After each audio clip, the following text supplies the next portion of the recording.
இந்த வீடியோவில் 10th சிவிக்ஸில் second lesson நடுவண் அரசு இதில் மொத்தமாக 218 வினாக்கள் இருக்குது அப்படின்ற மாதிரி நம்ம சொல்லியிருந்தோம். இல்லை ஃபஸ்ட்டு பார்ட் ஏற்கனவே பார்த்துட்டோம், 80 வினாக்கள் பார்த்துருப்போம். இன்னும் நீங்கள் பார்க்கலன்னா டிஸ்கிரிப்ஷன் இல்லைனா ஃபஸ்ட்டு கமெண்ட்டில் பின் பண்ணியிருப்போம், செக் பண்ணி பாருங்கள். இந்த வீடியோவில் பார்ட் 2 பார்க்க போகிறோம். இதில் மொத்தமாக 70 வினாக்கள் இருக்குது. ஸோ வீடியோவை ஸ்கிப் பண்ணாமல் பாருங்கள். லைன் பை லைனாக நம்ம கொஸ்டின்ஸ் எடுத்திருக்கோம். இப்போ பார்க்குற கொஸ்டின்ஸை மட்டும் நீங்கள் படித்தாலே 10th சிவிக்ஸில் செகண்ட் லெசனுக்கு நீங்கள் புக்கு படிக்கவே தேவையில்லை. வாட்ஸ்அப் குரூப்பில் இன்னும் நீங்கள் ஜாயின் பண்ணிக்கோங்க. அதுக்கான லிங்க்கும் டிஸ்கிரிப்ஷனில் இருக்குது. இந்த வீடியோ யூஸ்ஃபுல்லாக இருந்துச்சுன்னா மறக்காமல் ஒரு லைக் பண்ணிட்டு பாருங்கள். நெக்ஸ்ட்டு Group 4 Group 2 எக்ஸாமுக்கான டெஸ்ட் பேட்ச் நம்மகிட்ட இருக்குது. நீங்கள் ஜாயின் பண்ணணும்னு விருப்பம் இருக்கவங்க மட்டும் டிஸ்கிரிப்ஷன் இல்லைனா ஃபஸ்ட்டு கமெண்ட்லேயே உங்களுக்கு வாட்ஸ்அப் நம்பர் இருக்கும். உங்கள் நேம் சொல்லி வெற்றி பாதை டெஸ்ட் பேட்ச் அப்படின்னு டெக்ஸ்ட் பண்ணுங்கள், டீட்டெயில் சொல்லுவோம். துணை குடியரசுத் தலைவரை பதவி நீக்கம் செய்யும் தீர்மானம் எந்த அவையின் பெரும்பான்மையுடன் நிறைவேற்றப்பட வேண்டும்? மாநிலங்களவையின் பெரும்பான்மையுடன் நிறைவேற்றப்பட வேண்டும். துணை குடியரசுத் தலைவரை பதவி நீக்கம் செய்யும் தீர்மானம் எந்த அவையின் பெரும்பான்மையுடன் நிறைவேற்றப்பட வேண்டும் அப்படின்னு கேட்டிருக்காங்க. மாநிலங்களவையின் பெரும்பான்மையுடன் நிறைவேற்றப்பட வேண்டும். மாநிலங்களவையில் நிறைவேற்றப்பட்ட துணை குடியரசுத் தலைவரை பதவி நீக்கம் செய்யும் தீர்மானத்திற்கு எந்த அவையின் ஒப்புதல் தேவை? மக்களவையின் ஒப்புதல் தேவை. மாநிலங்களவையில் நிறைவேற்றப்பட்ட துணை குடியரசுத் தலைவரை பதவி நீக்கம் செய்யும் தீர்மானத்திற்கு எந்த அவையின் ஒப்புதல் தேவை அப்படின்னு கேட்டிருக்காங்க. மக்களவையின் ஒப்புதல் தேவை. துணை குடியரசுத் தலைவரை பதவி நீக்கம் செய்யும் தீர்மானம் கொண்டு வர குறைந்தபட்சம் எத்தனை நாட்களுக்கு முன்னரே அவருக்கு அறிவிப்பை வழங்க வேண்டும்? இது முக்கியமான வினா. துணை குடியரசுத் தலைவரை பதவி நீக்கம் செய்யும் தீர்மானம் கொண்டு வர குறைந்தபட்சம் எத்தனை நாட்களுக்கு முன்னரே அவருக்கு அறிவிப்பை வழங்க வேண்டும் அப்படின்னு கேட்டிருக்காங்க. 14 நாட்களுக்கு முன்னராகவே. மாநிலங்களவையின் தலைவராக செயல்படுபவர். மாநிலங்களவையின் தலைவராக செயல்படுபவர் யாருன்னா துணை குடியரசுத் தலைவர். மாநிலங்களவையின் மரபு ஒழுங்குமுறைகளை தீர்மானிப்பவர் துணை குடியரசுத் தலைவர். மாநிலங்களவையின் மரபு ஒழுங்குமுறைகளை தீர்மானிப்பவர் யாருன்னா துணை குடியரசுத் தலைவர். மிகப்பெரிய பிரச்சனையின் போது மக்களவையின் நடவடிக்கைகளை ஒத்திவைக்கவும் அல்லது முடிவுக்கு கொண்டு வரவும் அதிகாரம் பெற்றவர் துணை குடியரசுத் தலைவர். மிகப்பெரிய பிரச்சனையின் போது மாநிலங்களவையின் நடவடிக்கைகளை ஒத்திவைக்கவும் அல்லது முடிவுக்கு கொண்டு வரவும் அதிகாரம் பெற்றவர் யார்னா துணை குடியரசுத் தலைவர். குடியரசுத் தலைவர் பதவியிடம் காலியாகும் போது அல்லது அவர் தனது கடமைகளை ஆற்ற இயலாத போது துணை குடியரசுத் தலைவர் அதிகபட்சமாக எவ்வளவு காலம் அப்பணியை கவனிப்பார்? 6 மாத காலம். துணை குடியரசுத் தலைவர் பதவியிடம் காலியாகும் போது அல்லது அவர் தனது கடமைகளை ஆற்ற இயலாத போது துணை குடியரசுத் தலைவர் அதிகபட்சமாக எவ்வளவு காலம் அப்பணியை கவனிப்பார்னா 6 மாத காலம். மாநிலங்களவையில் சட்ட மசோதாவின் மீது நடைபெறும் வாக்கெடுப்பு சமநிலையில் இருக்கும் பட்சத்தில் துணை குடியரசுத் தலைவர் வாக்களிக்க வழிவகை செய்யும் அரசியலமைப்பு சட்டப்பிரிவு, இது ரொம்ப முக்கியமானது, சட்டப்பிரிவு 100. நல்லா புரிஞ்சுக்கோங்க. மாநிலங்களவையில் சட்ட மசோதாவின் மீது நடைபெறும் வாக்கெடுப்பு சமநிலையில் இருக்கும் பட்சத்தில் துணை குடியரசுத் தலைவர் வாக்களிக்க வழிவகை செய்யும் அரசியலமைப்பு சட்டப்பிரிவு எதுனா சட்டப்பிரிவு 100. துணை குடியரசுத் தலைவர் அளிக்கும் முடிவு வாக்கை எதிர்க்கும் உரிமை யாருக்கு உண்டு? எவருக்கும் உரிமை இல்லை. இதான் சரியானது. துணை குடியரசுத் தலைவர் அளிக்கும் முடிவு வாக்கை எதிர்க்கும் உரிமை யாருக்கு உள்ளதுன்னா எவருக்கும் உரிமை இல்லை. குடியரசுத் தலைவருக்கு உதவிடவும் அறிவுரை வழங்கிடவும் பிரதம அமைச்சரை தலைவராக கொண்ட ஒரு அமைச்சரவை இருக்க வேண்டும் என்று கூறும் அரசியலமைப்பு சட்டப்பிரிவு சட்டப்பிரிவு 74(1). குடியரசுத் தலைவருக்கு உதவிடவும் அறிவுரை வழங்கிடவும் பிரதம அமைச்சரை தலைவராக கொண்ட ஒரு அமைச்சரவை இருக்க வேண்டும் என்று கூறும் அரசியலமைப்பு சட்டப்பிரிவு என்னன்னா சட்டப்பிரிவு 74(1). இந்தியாவின் பிரதம அமைச்சர் பதவியானது எந்த நாட்டின் அரசியலமைப்பு ஜனநாயக முறையிலிருந்து ஏற்றுக்கொள்ளப்பட்டது? எந்த நாடுனா இங்கிலாந்து. வெஸ்ட்மின்ஸ்டர் முறையை இங்கிலாந்தின் நாடாளுமன்ற முறை எவ்வாறு அழைக்கப்படுகிறது? வெஸ்ட்மின்ஸ்டர் முறை. மக்களவையின் பெரும்பான்மை கட்சியின் தலைவரை பிரதம அமைச்சராக நியமிப்பவர் குடியரசுத் தலைவர். மக்களவையின் பெரும்பான்மை கட்சியின் தலைவரை பிரதம அமைச்சராக நியமிப்பவர் யாருன்னா குடியரசுத் தலைவர். பிரதம அமைச்சரின் ஆலோசனையின்படி மற்ற அமைச்சர்களை நியமிப்பவர். குடியரசுத் தலைவர் பிரதம அமைச்சரின் ஆலோசனையின்படி மற்ற அமைச்சர்களை நியமிப்பவர் யார்னா குடியரசுத் தலைவர். மக்களவையில் எந்த ஒரு கட்சிக்கும் தனி பெரும்பான்மை பலம் இல்லை எனில் குடியரசுத் தலைவர் யாரை அரசு அமைக்க அழைக்கலாம் அப்படின்னு கேட்டிருக்காங்க. எந்த கட்சி அமைச்சரவையை அமைக்க முடியுமோ அக்கட்சியின் தலைவரை, மக்களவையில் எந்த ஒரு கட்சிக்கும் தனி பெரும்பான்மை பலம் இல்லை எனில் குடியரசுத் தலைவர் யாரை அரசு அமைக்க அழைக்கலாம்னா எந்த கட்சி அமைச்சரவையை அமைக்க முடியுமோ அந்த கட்சியின் தலைவரை அரசு அமைக்க அழைக்கலாம். பிரதம அமைச்சர் மற்றும் அமைச்சர்களுக்கு பதவி பிரமாணமும் இரகசிய காப்பு பிரமாணமும் செய்து வைப்பவர்.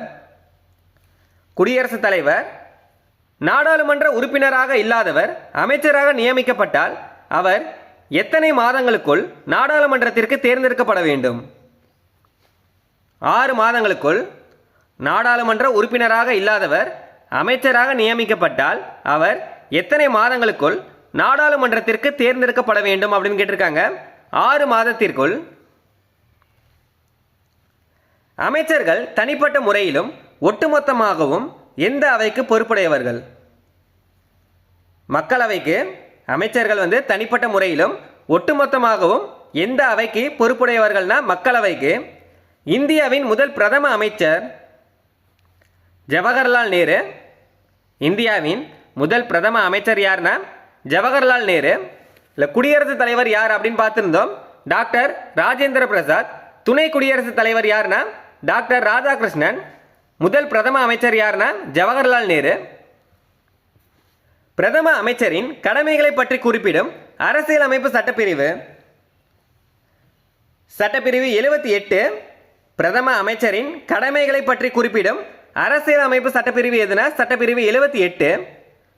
தான் தலைமை வகிக்கும் அமைச்சரவை கூட்டத்தின் தேதி மற்றும் நிகழ்ச்சி நிரலை முடிவு செய்பவர் பிரதம அமைச்சர். நடுவண் அரசின் விவகாரங்கள் மற்றும் சட்டத்திற்கான முன்மொழிவுகள் போன்ற அமைச்சரவையின் அனைத்து முடிவுகளையும் குடியரசுத் தலைவருடன் விவாதிப்பவர் பிரதம அமைச்சர். நடுவண் அரசின் விவகாரங்கள் மற்றும் சட்டத்திற்கான முன்மொழிவுகள் போன்ற அமைச்சரவையின் அனைத்து முடிவுகளையும் குடியரசுத் தலைவருடன் விவாதிப்பவர் யார்னா பிரதம அமைச்சர். குடியரசுத் தலைவருக்கும் அமைச்சருக்கும் இடையே பாலமாக செயல்படுபவர் பிரதம அமைச்சர். நாட்டின் உண்மையான தலைவர் மற்றும் நாட்டின் முக்கிய செய்தி தொடர்பாளராகவும் செயல்படுபவர் பிரதம அமைச்சர். நாட்டின் உண்மையான தலைவர் மற்றும் நாட்டின் முக்கிய செய்தி தொடர்பாளராகவும் செயல்படுபவர் யார்னா பிரதமர். சர்வதேச மாநாடுகளான காமன்வெல்த், அணிசேரா நாடுகள் உச்சி மாநாடு மற்றும் ஷார்க் மாநாடுகளில் இந்தியாவின் பிரதிநிதியாக பங்கேற்பவர் பிரதம அமைச்சர். இதெல்லாம் முக்கியமான வினா. சர்வதேச மாநாடுகளான காமன்வெல்த், அணிசேரா நாடுகள் உச்சி மாநாடு மற்றும் ஷார்க் மாநாடுகளில் இந்தியாவின் பிரதிநிதியாக பங்கேற்பவர் யார்னா பிரதமர். இந்திய அரசியலமைப்பு சட்டத்தின்படி மொத்த மக்களவை உறுப்பினர்களில் பிரதம அமைச்சர் உட்பட எத்தனை சதவீதம் மட்டுமே அமைச்சரவை உறுப்பினராக இருத்தல் வேண்டும்? 15% மட்டுமே அமைச்சரவை உறுப்பினர்களாக இருத்தல் வேண்டும்.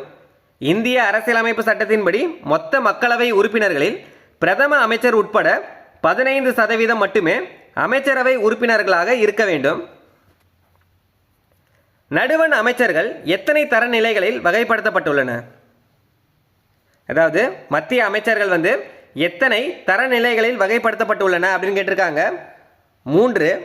அந்த 3 என்னன்னு பார்த்தீங்கன்னா கேபினட் அமைச்சர்கள், இராசாங்க அமைச்சர்கள், இணை அமைச்சர்கள். நடுவண் அமைச்சர்களின் 3 தரநிலைகளில் இடம்பெறாது என்ன அப்படின்னு கேட்டிருக்காங்க. இந்த 3 தரநிலைகள் என்ன அப்படின்றது நமக்கு தெரியும். ஃபர்ஸ்ட் கேபினட் அமைச்சர்கள், இராசாங்க அமைச்சர்கள், 3வது இணை அமைச்சர்கள். இது 3மே தான் சரியானது. நிழல் அமைச்சர்கள் அப்படின்றது தான் தவறானது. நிர்வாகத்தின் மைய கருவை உருவாக்கும் மூத்த அமைச்சர்களின் முறைசாரா அமைப்பு எவ்வாறு அழைக்கப்படுகிறது?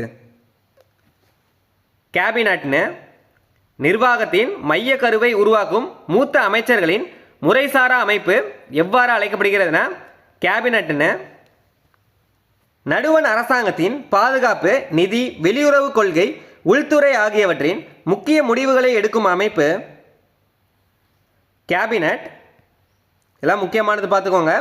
நடுவண் அரசாங்கத்தின் பாதுகாப்பு, நிதி, வெளியுறவு கொள்கைகள், உள்துறை ஆகியவற்றின் முக்கிய முடிவுகளை எடுக்கும் அமைப்பு எதுன்னு பார்த்தீங்கன்னா கேபினட். தங்களுக்கு ஒதுக்கப்பட்ட துறைகளின் பொறுப்பு அமைச்சர்களாக செயல்படுபவர்கள் மற்றும் அழைப்பு விடுத்தால் மட்டுமே அமைச்சரவை கூட்டத்தில் கலந்து கொள்பவர்கள் இராசாங்க அமைச்சர்கள். இராசாங்க அமைச்சர்கள் அப்படின்றது யாருன்னா, தங்களுக்கு ஒதுக்கப்பட்ட துறைகளின் பொறுப்பு அமைச்சராக செயல்படுபவர்கள் மற்றும் அழைப்பு விடுத்தால் மட்டுமே அமைச்சரவை கூட்டத்தில் கலந்து கொள்பவர்கள் யார்னா இராசாங்க அமைச்சர்கள். கேபினட் அமைச்சர்கள் அல்லது இராசாங்க அமைச்சர்களுக்கு ஒப்படைக்கப்பட்ட கடமைகளை செயலாற்றுவதில் உதவி புரிபவர்கள் இணை அமைச்சர்கள். இந்த 3 அமைச்சர்கள் என்ன அப்படின்றத டீட்டெயிலாக பார்த்துட்டோம். கேபினட் அமைச்சர்கள் அல்லது இராசாங்க அமைச்சர்களுக்கு ஒப்படைக்கப்பட்ட கடமைகளை செயலாற்றுவதில் உதவி புரிபவர்கள் யார்னா இணை அமைச்சர்கள். நடுவண் அரசின் சட்டம் இயற்றும் அங்கமாக திகழ்வது நாடாளுமன்றம். நடுவண் அரசின் சட்டம் இயற்றும் அங்கமாக திகழ்வது எதுனா நாடாளுமன்றம். இந்திய நாடாளுமன்றம் எத்தனை பகுதிகளை கொண்டுள்ளது? 3 பகுதிகள். இந்திய நாடாளுமன்றம் எத்தனை பகுதிகளை கொண்டுள்ளதுன்னா 3 பகுதிகள். அந்த 3 பகுதிகள் என்னன்னு தான் அடுத்த கொஸ்டினில் கொடுத்துருக்காங்க. இந்திய நாடாளுமன்றத்தின் 3 பகுதிகள் என்ன அப்படின்னு கேட்டிருக்காங்க. ஒன்று வந்து குடியரசுத் தலைவர், 2வது மக்களவை, மாநிலங்களவை. இது 3 தான். நாடாளுமன்றத்தின் மேலவை எவ்வாறு அழைக்கப்படுகிறது? மேலவையை வந்து ராஜ்யசபா, அதாவது மாநிலங்களவையை தான் மேலவை அப்படின்னு சொல்கிறாங்க. அதே மாதிரி அடுத்த கொஸ்டினை பாருங்கள். நாடாளுமன்றத்தின் கீழவை எவ்வாறு அழைக்கப்படுகிறது? கீழவை அப்படின்றது என்னென்னா மக்களவை, அதாவது லோக்சபா. மேலவைனா மாநிலங்களவை, ராஜ்யசபா. கீழவைன்றது என்னென்னா மக்களவை, லோக்சபா. இந்திய நாடாளுமன்றம் ஈரவை சட்டமன்றங்கள் என்று அழைக்கப்பட காரணம்? இந்திய நாடாளுமன்றம் ஈரவை சட்டமன்றம் என்று அழைக்கப்பட காரணம் என்ன அப்படின்னு கேட்டிருக்காங்க. மாநிலங்களவை மற்றும் மக்களவை என 2 அவைகளை கொண்டுள்ளதால். இதுதான் சரியானது. ராஜ்யசபா என்று அழைக்கப்படும் மாநிலங்களவை அதிகபட்சம் எத்தனை உறுப்பினர்களை கொண்டது? 250 உறுப்பினர்கள். ஸ்டார்டிங்கே பார்த்துருப்போம். இந்த 250 உறுப்பினர்கள் எப்படின்னா, 238 உறுப்பினர்கள் வந்து மாநில சட்டமன்றங்களால் தேர்ந்தெடுக்கப்படும் உறுப்பினர்கள் ப்ளஸ் 12 உறுப்பினர்கள் வந்து குடியரசுத் தலைவரால் தேர்ந்தெடுக்கப்படும் உறுப்பினர்கள். இது 2 சேர்த்து தான் 250 பேர். மாநிலங்களவைக்கு எப்படி தேர்ந்தெடுக்கப்படுகிறார்கள்னா, மாநில சட்டமன்றங்களால் வந்து 238 பேரும் 12 பேர் வந்து குடியரசுத் தலைவராலும் மொத்தமாக சேர்த்து 250 பேர். மாநில சட்டமன்ற உறுப்பினர்கள் மற்றும் யூனியன் பிரதேச சட்டமன்ற உறுப்பினர்களால் மறைமுக தேர்தல் மூலம் தேர்ந்தெடுக்கப்படும் மாநிலங்களவை உறுப்பினர்களின் எண்ணிக்கை. இப்போ தான் பார்த்தோம். மாநில சட்டமன்ற உறுப்பினர்கள் மற்றும் யூனியன் பிரதேச சட்டமன்ற உறுப்பினர்களால் மறைமுக தேர்தல் மூலம் தேர்ந்தெடுக்கப்படும் மாநிலங்களவை உறுப்பினர்களின் எண்ணிக்கை எவ்வளோனா 238 உறுப்பினர்கள். இலக்கியம், அறிவியல், விளையாட்டு, கலை மற்றும் சமூக சேவை ஆகிய துறைகளில் சிறந்து விளங்கும் எத்தனை உறுப்பினர்களை குடியரசுத் தலைவர் வந்து மாநிலங்களவைக்கு நியமனம் செய்கிறார் அப்படின்னு கேட்டிருக்காங்க. குடியரசுத் தலைவர் மாநிலங்களவை அப்படின்னு கொடுத்திருந்தாங்கன்னா 12 உறுப்பினர்கள். மாநிலங்களவை உறுப்பினர் ஆவதற்கு குறைந்தபட்சம் எத்தனை வயது பூர்த்தி அடைந்தவராக இருத்தல் வேண்டும்? 30 வயது பூர்த்தி அடைந்தவராக இருத்தல் வேண்டும். மாநிலங்களவை அப்படின்னு கேட்டாங்கன்னா எத்தனை வயது வந்து பூர்த்தி அடைந்தவராக இருக்க வேண்டும்னா 30 வயது. கீழ்கண்டவற்றில் மாநிலங்களவை உறுப்பினர் ஆவதற்கான தகுதிகளில் தவறானது எது? இல்லை தவறானது எது அப்படின்னு தான் கேட்டிருக்காங்க. இந்திய குடிமகனாக இருக்க வேண்டும். இது வந்து சரிதான். அடுத்தது, அரசாங்கத்தின் ஊதியம் பெறும் பதவியில் இருத்தல் கூடாது. இதுவும் சரியானதா? அரசாங்கத்தின் ஊதியம் பெறும் பதவியில் இருத்தல் கூடாது. அடுத்தது, மனநிலை சரியில்லாதவரோ அல்லது பெற்ற கடனை திருப்பி தர முடியாதவராகவோ இருத்தல் கூடாது. இதில் 3மே சரியானதா? மக்களவையிலோ அல்லது ஏதேனும் ஒரு சட்டமன்றத்திலோ உறுப்பினராக இருக்கலாம். இல்லை டி தான் தவறானது. மக்களவையிலோ அல்லது ஏதேனும் ஒரு சட்டமன்றத்திலோ உறுப்பினராக இருக்கக்கூடாது. இதில் இருக்கலாம் அப்படின்னு கொடுத்துருக்காங்க. இல்லை டி தான் தவறானது. கீழ்கண்டவற்றில் கலைக்க முடியாத ஒரு நிரந்தர அவை? மாநிலங்களவை. மாநிலங்களவை அப்படின்றது என்னன்னா ஒரு நிரந்தர அவை. இதை வந்து கலைக்க முடியாது. மாநிலங்களவை உறுப்பினர்களின் பதவிக்காலம் 6 ஆண்டுகள். மாநிலங்களவை உறுப்பினர்களின் பதவிக்காலம் 6 ஆண்டுகள். இதெல்லாம் ரொம்ப முக்கியமானது. மாநிலங்களவையின் உறுப்பினர்களில் எத்தனை பங்கு உறுப்பினர்கள் ஒவ்வொரு 2 ஆண்டுகளுக்கும் பிறகு ஓய்வு பெறுகின்றனர்? 1/3 பங்கு உறுப்பினர். மாநிலங்களவையின் உறுப்பினர்களில் எத்தனை பங்கு உறுப்பினர்கள் ஒவ்வொரு 2 ஆண்டுகளுக்கும் பிறகு ஓய்வு பெறுகின்றன அப்படின்னு கேட்டிருக்காங்க. 1/3 பங்கு உறுப்பினர்கள் ஓய்வு பெறுகின்றனர். மாநிலங்களவையின் பதவி வழி தலைவராக செயல்படுபவர் துணை குடியரசுத் தலைவர். மாநிலங்களவையின் துணைத் தலைவர் யாரால் தேர்ந்தெடுக்கப்படுகிறார்? மாநிலங்களவையின் துணைத் தலைவர் யாரால் தேர்ந்தெடுக்கப்படுகிறார் அப்படின்னு கேட்டிருக்காங்க. யாரால்னா மாநிலங்களவை உறுப்பினர்களால் தேர்ந்தெடுக்கப்படுகிறார். தேர்ந்தெடுக்கப்பட்ட மாநில சட்டமன்ற உறுப்பினர்களால் மாநிலங்களவை உறுப்பினர்கள் எந்த தேர்தல் முறை மூலம் தேர்ந்தெடுக்கப்படுகின்றனர் அப்படின்னு கேட்டிருக்காங்க. ஒற்றை மாற்று வாக்கு மூலம், விகிதாச்சார பிரதிநிதித்துவ முறை மூலம், அதாவது மறைமுக தேர்தல் மூலம். தேர்ந்தெடுக்கப்பட்ட மாநில சட்டமன்ற உறுப்பினர்களால் மாநிலங்களவை உறுப்பினர்கள் எந்த தேர்தல் மூலம் தேர்ந்தெடுக்கப்படுகிறார்கள்னா மறைமுக தேர்தல் மூலம். நிதி மசோதாவினை திருத்தம் செய்யவோ அல்லது நிராகரிக்கவோ எந்த அவைக்கு அதிகாரம் இல்லை? மாநிலங்களவைக்கு இதெல்லாம் ரொம்ப முக்கியமானது. நிதி மசோதாவினை திருத்தம் செய்யவோ அல்லது நிராகரிக்கவோ எந்த அவைக்கு அதிகாரம் இல்லை அப்படின்னு கேட்டிருக்காங்க. மாநிலங்களவைக்கு. நிதி மசோதாவினை எங்கு மட்டுமே அறிமுகப்படுத்த முடியும்? மக்களவையில் மட்டுமே. இதெல்லாம் ரொம்ப முக்கியமானது. நிதி மசோதாவினை எங்கு மட்டுமே அறிமுகப்படுத்த முடியும்னா மக்களவையில் மட்டும்தான். மக்களவையில் நிறைவேற்றப்பட்ட நிதி மசோதாவிற்கு மாநிலங்களவை எத்தனை நாட்களுக்குள் ஒப்புதல் அளிக்க வேண்டும்? 14 நாட்களுக்குள். மக்களவையில் நிறைவேற்றப்பட்ட நிதி மசோதாவிற்கு மாநிலங்களவை எத்தனை நாட்களுக்குள் ஒப்புதல் அளிக்க வேண்டும் அப்படின்னு கேட்டிருக்காங்க. 14 நாட்களுக்குள். நிதி மசோதாவிற்கு 14 நாட்களுக்குள் மாநிலங்களவை ஒப்புதல் அளிக்காவிட்டால் என்ன நடக்கும் அப்படின்னு கேட்டிருக்காங்க. என்ன நடக்கும்னா ஒப்புதல் பெறாமலே சட்டமாகிவிடும். ஒப்புதல் அளிக்கலைன்னா ஒப்புதல் பெறாமலே அது சட்டமாக்கப்படும். மக்களால் தேர்ந்தெடுக்கப்பட்ட பிரதிநிதிகளை கொண்ட இந்திய நாடாளுமன்றத்தின் புகழ்மிக்க அவை மக்களவை, அதாவது லோக்சபா. மக்களால் தேர்ந்தெடுக்கப்பட்ட பிரதிநிதிகளை கொண்ட இந்திய நாடாளுமன்றத்தின் புகழ்மிக்க அவை எதுனா மக்களவை. மக்களவைக்கு அதிகபட்சமாக தேர்ந்தெடுக்கப்படும் உறுப்பினர்களின் எண்ணிக்கை, இது அதிகபட்சம் அப்படின்னு கொடுத்துருக்காங்க பாருங்க.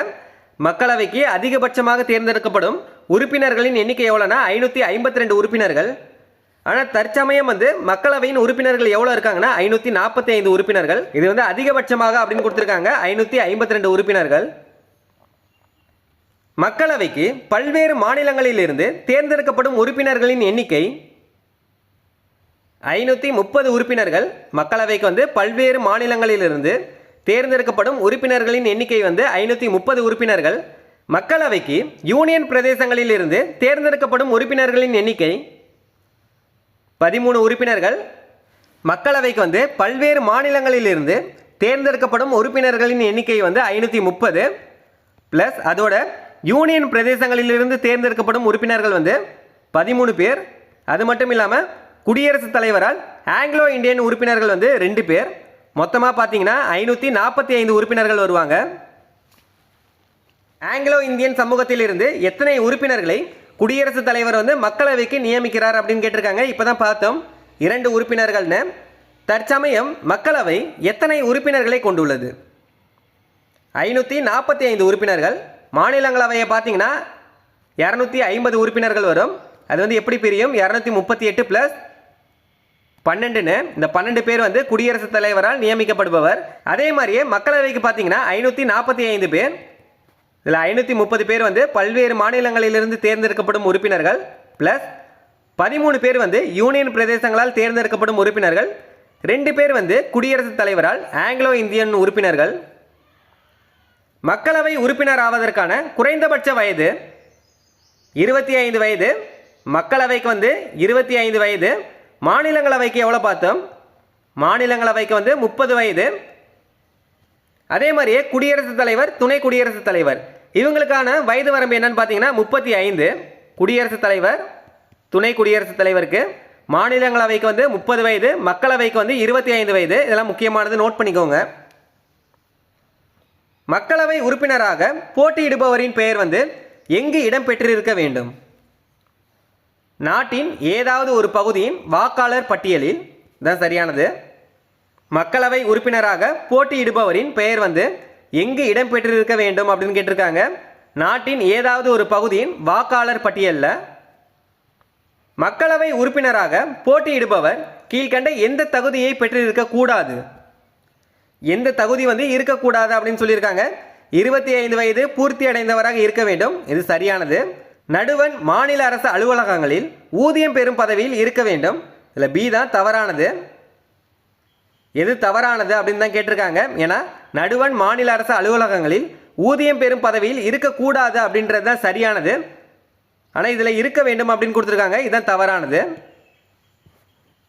பொதுவாக மக்களவை தன்னுடைய முதல் கூட்டத்தில் இருந்து எத்தனை ஆண்டுகள் செயல்படும்?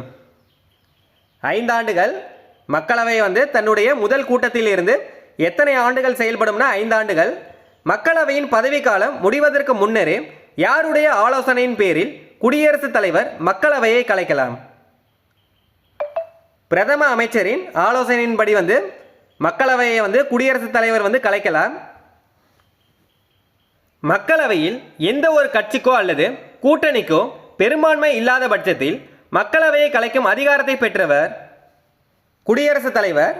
மக்களவையில் எந்த ஒரு கட்சிக்கோ அல்லது கூட்டணிக்கோ பெரும்பான்மை இல்லாத பட்சத்தில் மக்களவையை கலைக்கும் அதிகாரம் யாருக்கு உள்ளது அப்படின்னு கேட்டாங்கன்னா குடியரசுத் தலைவருக்கு. மக்களவை உறுப்பினர்கள் எதன் அடிப்படையில் உருவாக்கப்பட்ட நாடாளுமன்ற தொகுதியில் உள்ள மக்களால் நேரடியாக தேர்ந்தெடுக்கப்படுகின்றனர்?